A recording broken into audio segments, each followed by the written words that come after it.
Well, I think my parents also, because they were immigrants, like they immigrated when they were like, I was 7.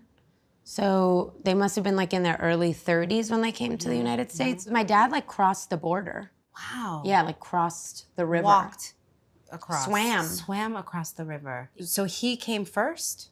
My mom and I came to Miami first. Okay. And then my dad met up with us a year after.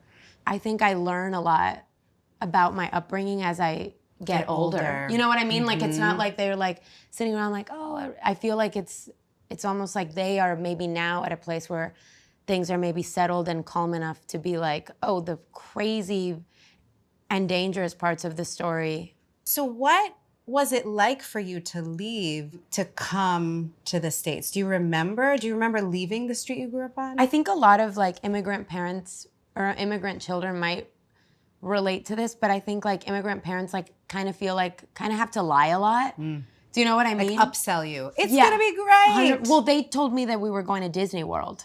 They didn't really explain to me what was happening. I was also really, really young, so I didn't know that I was leaving forever. I'm pretty sure all they told me was like, we're going to Disney, and I was like really young.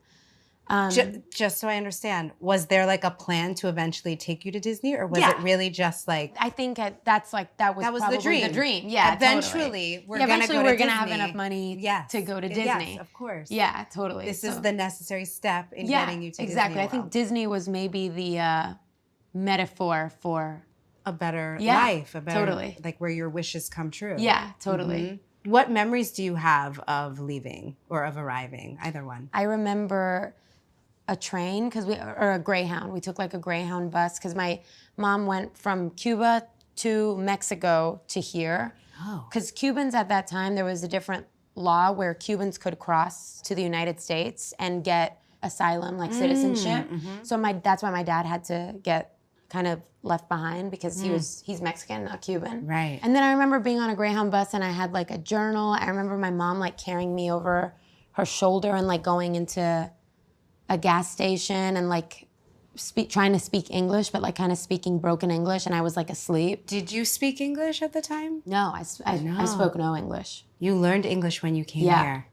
And you sing in both English and Spanish. Yeah. Is one more comfortable than the other for you? I think singing wise, I actually love singing. I like singing in Spanish more because I think that there's a part of my brain that speaks Spanish is almost like subconsciously, it's like the kid part that has no emotional complications. Does that make sense? Oh, that makes so much sense. Like, can you imagine? It's like from 7 to 25, it's a shit show.